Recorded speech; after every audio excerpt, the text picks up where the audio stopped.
राक्षस प्रजाति हमसे प्रतिशोध लेने अवश्य आएगी लक्ष्मण। हमें शीघ्र अतिशीघ्र यहाँ एक गुफा का निर्माण करना होगा ताकि मैं पंचवटी में इनका सामना कर सकूं और सीता यहाँ सुरक्षित रहे। आप क्यों भैया?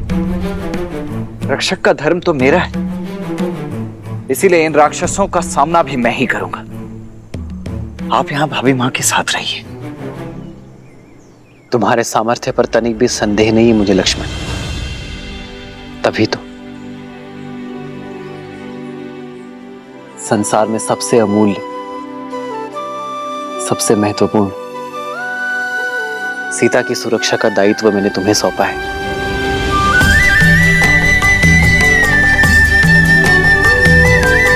जी भैया।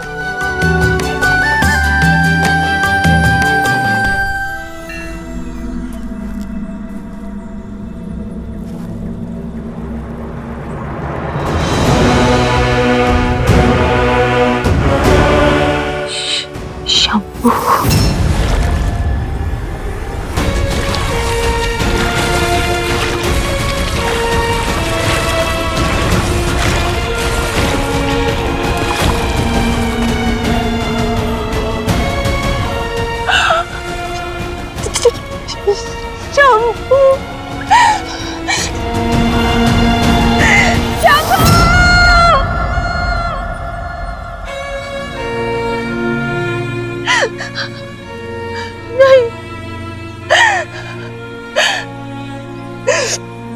उससे अधिक पीड़ा संसार में किसी ने किसी को नहीं दी होगी। राम, जो तुमने और तुम्हारे भाई ने मुझे दिए उस जनक नंदिनी सीता के कारण। एक स्त्री के लिए उसका रूप और माल, और एक माता के लिए अपने संतान के प्राण संसार में सबसे अधिक प्रिय होते हैं। और तुमने मुझसे दोनों छीन लिए।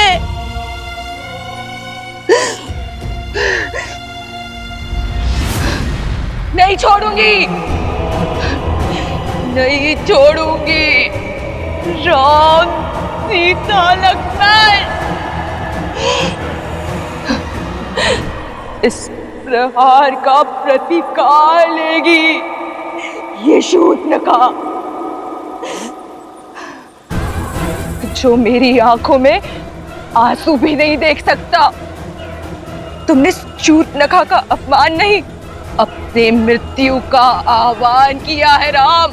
अब देखना कैसे राक्षस कुल तुम्हारे प्राणों का शत्रु बनता है और कैसे तुम्हारा जीवन मृत्यु से भी भयानक होता है।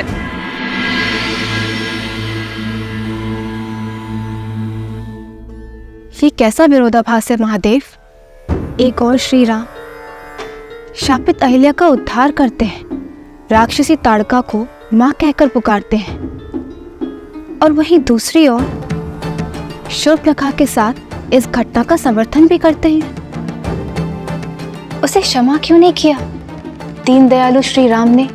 क्योंकि कुछ अपराध ऐसे होते हैं देवी जिनके लिए क्षमा नहीं, सीख देना आवश्यक होता है। आपको धूम्रलोचन तो स्मरण होगा, वो असुर जिसने स्वयं आपके समक्ष भी ऐसा ही कुप्रस्ताव रखा था। आपने उसे एक फूंक मारकर भस्म कर दिया था।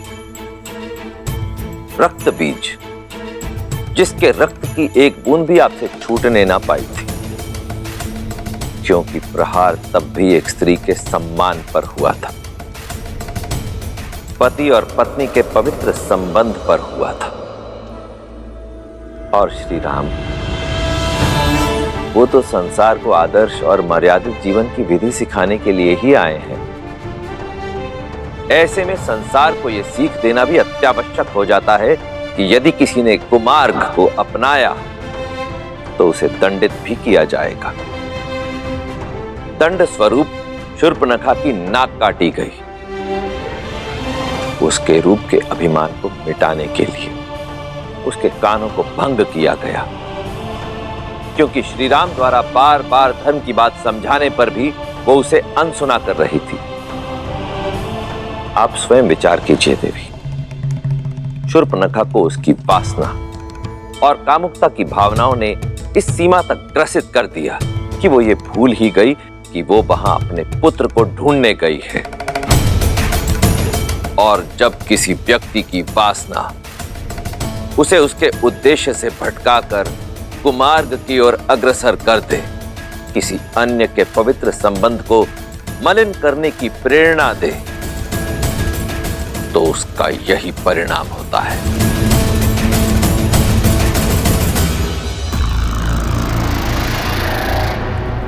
भैया,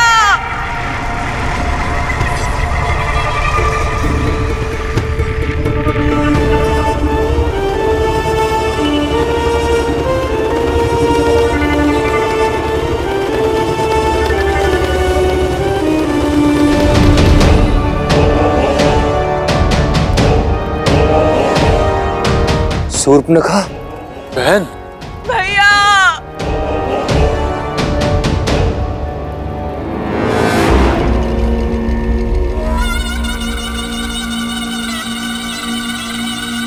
बहन, ये कैसे, किसने किया ये दुस्साहस? भैया, लक्ष्मण ने, राम के भाई लक्ष्मण ने किया ये। मुझसे मेरा रूप, मेरा घर सब छीन लिया। भैया, रक्षवंश का सम्मान ही नहीं,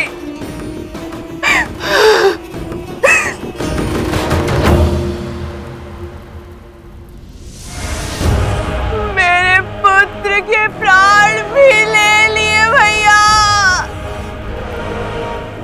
शंभू,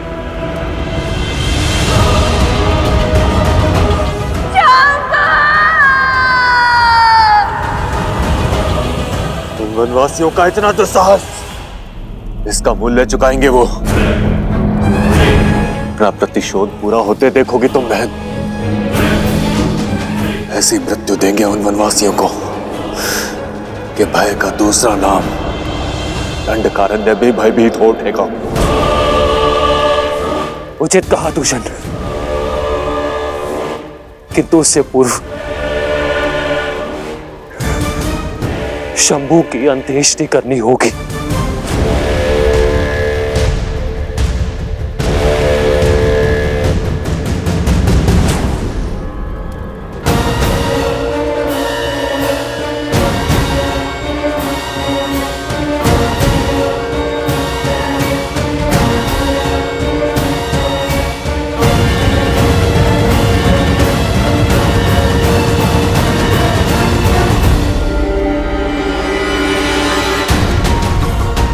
दूषण, अभी के अभी इसी क्षण हमारी पूरी सेना को सज्ज करो।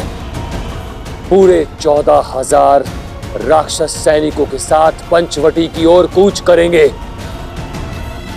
बहन के अपमान की अग्नि अब शत्रु के रक्त से बुझेगी। किंतु भैया, न राम साधारण है और ना ही उसके अस्त्र। भला हमारे रक्ष सैनिक उन शत्रुओं के सामने कैसे टिक पाएंगे भैया? यदि उनके पास दिव्य अस्त्र है तो हमारे पास भी 6 अति बलशाली वीर राक्षस सेनापति हैं। दूषण और महाकपाला के साथ 4 और शूरवीर, जिनमें बल और बुद्धि दोनों का अद्भुत संगम है। और उनमें पहला है